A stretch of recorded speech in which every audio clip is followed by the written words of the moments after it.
मैं नहीं ठहरूंगा, मैं जा रहा हूँ। मैं एक पल नहीं ठहरना चाहता इस घर में। अब्बा रुक जाना, ठहर जा। क्या कर रहा है? मोहल्ला क्या कहेगा? मोहल्ला क्या कहेगा? मैं इस घर में एक पल नहीं ठहरूंगा। इस औरत ने मेरी जिंदगी जहन्नम बना दी है। अब्बा जहन्नम बना दी तो मुझे बताना, मैं तेरी जहन्नम के ऊपर पानी की बाल्टी फेंक देता हूँ। ओहो बेटे, तू समझता नहीं है, मैंने यहाँ सिसक सिसक के जिंदगी गुजारी है।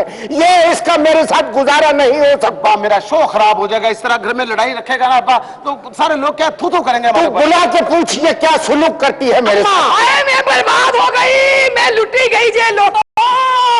हर वक्त अजरा जहां की तरह कहती रहती मैं लुटी गई, पाकिस्तानी अवाम की तरह रौला डालती है मैं लुटी गई। तू कोई फ्लाइंग कोच है जो लुटी गई? मैंने सिसक सिसक के जिंदगी गुजारी है। सुन या मां, सारी जिंदगी गीली लकड़ी की तरह सुलगता रहा हूँ। अब मैं अपना नया जहान बनाना चाहता हूँ। आए हाय, क्या बात है अब्बा जी, ये क्या चिक चिक डाली हुई है? छोड़े लड़ाई झगड़े को, अंदर जाए। टीवी पे इतना अच्छा ड्रामा चल रहा है। बेटा मैं ड्रामा नहीं देखता। 1 मिनट का ड्रामा चलता है और 2.5 मिनट की ब्रेक आ जाती है। अब्बा जान, मेरे शो की तैयारी हो रही है और आप लोगों को ड्रामा सूझ रहे हैं। हाय अब्बा जी, चाहते क्या है ये तो पूछे। चाहना क्या है? वो कहते हैं जी कि जब से टीवी पर इन्होंने सुना है ना कि वो डिप्टी वजीर आजम का ओहदा खाली, उस पर गौर हो रहा है। इन्होंने भी ये सोच लिया है कि मैं कोई डिप्टी वाइफ लाना चाहते हैं। मैं जनानी हूँ, तेरी जनानी हूँ। तू जनानी नहीं है, तू गिलानी है। हाँ हाँ, मैं गिलानी हूँ, उसकी तरह वफादार हूँ जिस तरह वो आसिफ जरदारी का वफादार है। ओह, तुझे पता नहीं है, वो तो जियाउल हक का भी मिनिस्टर रहा है और ये कोई वफादारी नहीं है। वफादारी ये है कि घर के कायदे कानून के मुताबिक जिंदगी गुजारी जाए। बेटे मैंने एक एक ईंट अपने खून और पसीने से यहाँ पर लगाई। अब्बा ठीक है, मैं सारा खून पसीना साफ करके ना इंटे ठीक करता हूँ मैं। आप लोग अंदर जाके तैयारी करो। अच्छा। और उतनी देर में जरा लोगों को ना बुलाता हूँ कि आगे बैठे ताकि हम शो की तैयारी करें। आज हम जो बात है ना वो वजीर आजम पे ही करेंगे। चले आप अंदर जाए, मैं अभी करता हूँ। मैं ठीक लग रही हूँ ना? ठीक लग रही हो और तैयारी कर लो। लगती हो तो मैंने तुम्हारे साथ शादी की है ना। सच्ची? और तैयारी कर लूं कि ना करूं? और तैयारी करो, जाओ जाके अपना। अब मैं मुझे कह रहे तैयारी करो, एक खत ही लिख देते, मैं तैयारी कर लेती। खत मैं नहीं लिख सकता, फिर मुझे भी नाअहल कर दोगी। मैं कह रहा हूँ तैयारी करो फिर। ठीक है, तैयारी करते हैं। तो भाई इससे पहले कि अब्बू जान तुम्हें नाअहल कर दे। चला तैयारी करो। अभी अंदर आ जा सरताज। ऊंचियां ऊंचियां उड़ता है तो इस मट्टी को चूम, ओ मस्ती गेट में आने वाले अपने मौज में झूम, बातों में ना घुमा रहे हमको गलियों गलियों घूम, धूम धड़क धूम धूम धड़क धूम धूम धड़क धूम धूम। अस्सलाम वालेकुम ख़वातीन हज़रात, मस्ती गेट में हम आपको खुशामदीद कहते हैं।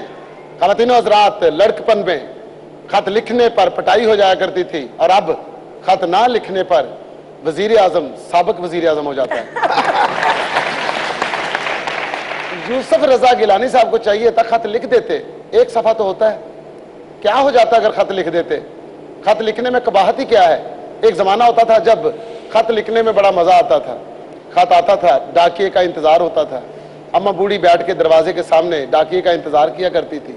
गाने चला करते थे, चिट्ठी जरा सैया जी के नाम लिख दे, हाल मेरे दिल का तमाम लिख दे। मेरा ख्याल है अगर वो खत लिख देते उसमें पता नहीं वो कौन सा हाल लिख देते कि किसी का हाल बुरा हो जाता और वो किसी हाल में बैठ ही ना सकते। इसलिए उन्होंने खत नहीं लिखा और उस जगह चले गए अब जहां खत नहीं जाता, सिर्फ पैगाम ही जाता है। अब वहाँ बैठकर सिर्फ यही कहते होंगे, क्या? चिट्ठी आई है, चिट्ठी आई है। तो अब वजीर आजम तो चले गए मुल्तान वापस। हाँ। अपने शहर। हाँ। अब वहां जाकर वो क्या करेंगे? अगर सचमुच वो गरीब आदमी होते, उनसे वजारत चली जाती तो सारी दुनिया को कितना रंज होता कि यार देखो एक बंदे की नौकरी चली गई। अब वो बेचारे क्या करेंगे? बाज लोगों को नहीं पता होता कि इनके बड़े वसाइल होते हैं, इनके बड़े कारोबार होते हैं, इनको वजारतों से कोई ताल्लुक नहीं, कोई लेन देन नहीं होता। वो समझते बेचारे फारग हो गए। कई लोग सोच रहे हैं कि अब ये मुल्तान जाके दोबारा सोन हलवा बेचेंगे।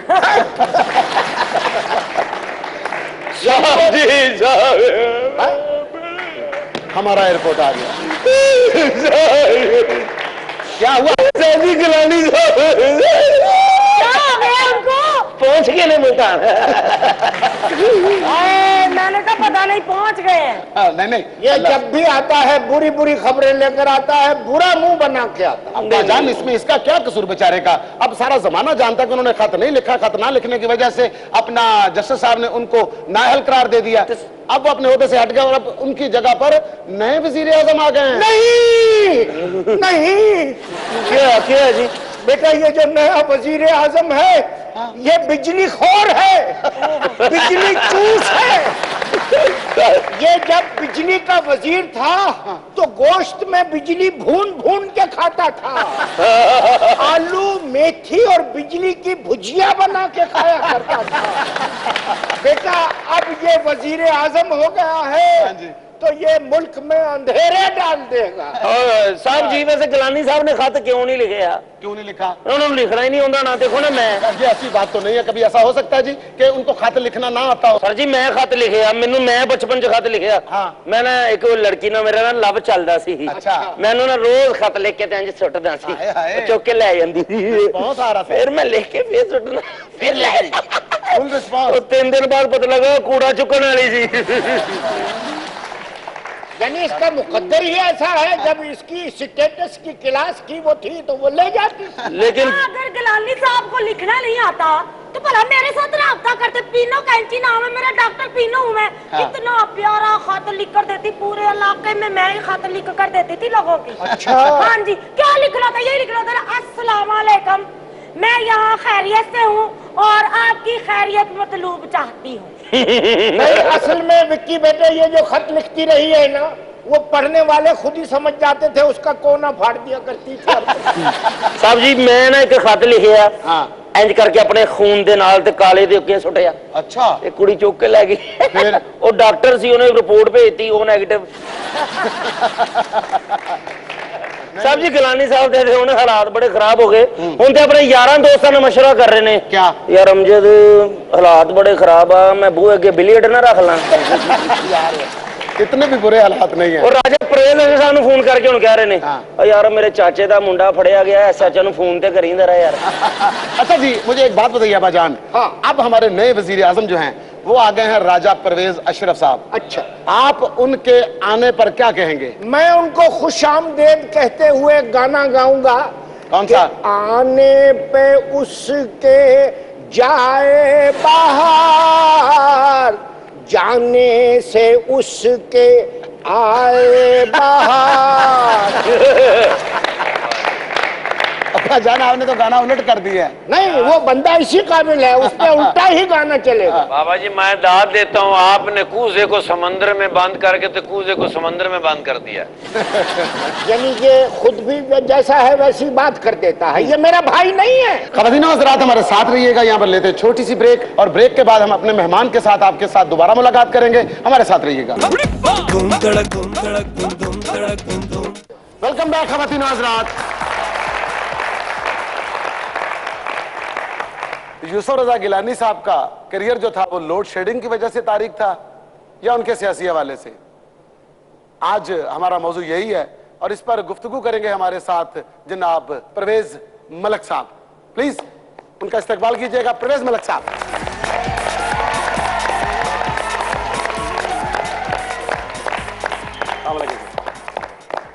तशरीफ रखिए जी। सर बहुत शुक्रिया, आपने हमारे लिए वक्त निकाला, आप हमारे शो में आए।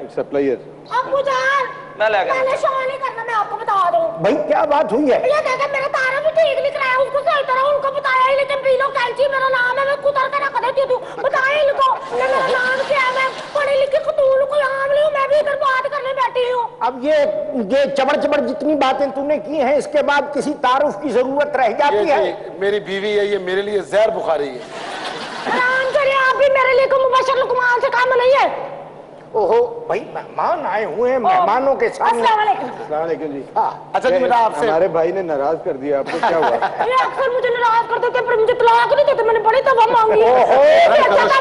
मैं वज़ीर आज़म होती, कहीं मुझे उतार तो देते, चलो मैं किसी काबिल तो होती, किसी साइड पे तो लगती। अच्छा उनसे भी आप अच्छी बात भी करने दो। अच्छी बात भी सुनो, मैंने 1000 मर्तबा समझाया है कि जब मेहमान आए तो अपने ये अंदरूनी मामलात बाहर न लाया करो। जब परवेज अशरफ साहब आए हैं, ये अब बिजली तो आ जाएगी मुल्क में, मुझे लगता है। ये जब वो थे तब नहीं थी। और बड़े मशहूर बिजली खोर थे ये। हाय, इसका मतलब है बिल्कुल ही अंधेरे में चले जाएगी दुनिया। उस बेचारे को यही तो लेके बैठ गई है ना, उसकी यही शोहरत के बिजली कहना आएगी तो आती कोई भी नहीं है। तो बिजली उसके कहने बिजली उसके कहने नहीं लगती। देखने में तो लगता है वो बहुत मासूम आदमी है। आप लोगों की उनसे क्या दुश्मनियां है? क्या उनको सही तरह से झूठ नहीं बोलना आता? नहीं, वो झूठ भी बोलते होंगे, मगर असल बात यह है कि कोई एतमाद नहीं रहा हमें। एतमाद नहीं है ना, पूरी पार्टी पे एतमाद नहीं है। उनके पास अच्छे अच्छे लोग भी थे, पर उन्होंने चुन के वो लगाया जो शोहरत में बहुत नामवर। यानी जिस तरह फिल्मों में होता है कि जी अपना शाहरुख खान को फिल्म में डाला जाए कि एक नामवर आदमी है, फिल्म ज्यादा बिकेगी। क्या हुकूमत में भी इस तरह का काम होता है कि अब हमारी हुकूमत ज्यादा बिकेगी? हर एक ने अपनी अपनी सोच और स्ट्रेटेजी से चलना है। अब वो तो वक्त बताएगा ना कि राय साहब को उन्होंने क्यों आगे किया, किसी खिलाड़ी को आगे किया है ना। अबू जान, मेरे मुंह में खाक, 7 चुल्लों दी सुना। क्या क्या क्या नाश्ता नहीं किया तूने? नहीं, मैं बड़ी परेशान हूँ। किस बात से परेशान हो गई है? जब पता चला ना कि मौलाना फजलुर रहमान भी शायद आ जाए, मैंने फौरी तौर पर दर्जी पे जाके बुरके सिला लिए।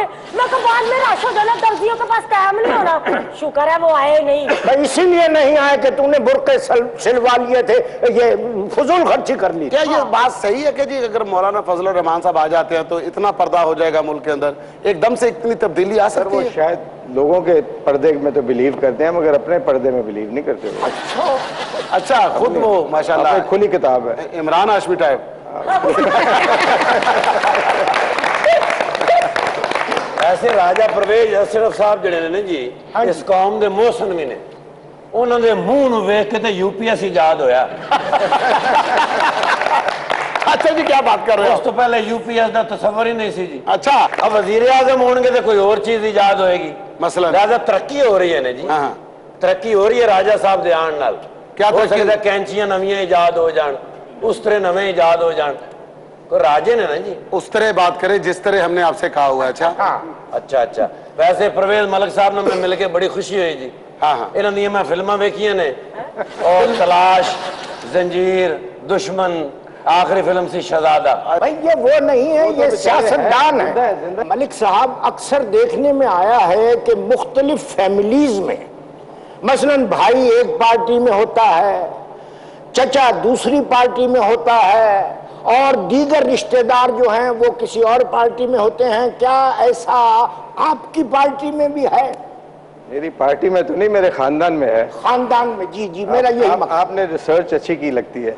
अच्छा, तो बताना पसंद है? पर्दा ही रहना है। मैं तुहानू दस देना जी। अच्छा, कयूम मलिक साहब इन्हों के भाई ने जनरल मुशर्रफ साहब के अटारनी जनरल जिन्होंने NRO का मसला चुकया सी। अच्छा। हाँ जी, मोहतरम साहब की जी सिस्टर ने साड़ी बहन वो पीपल्स पार्टी च MNA ने।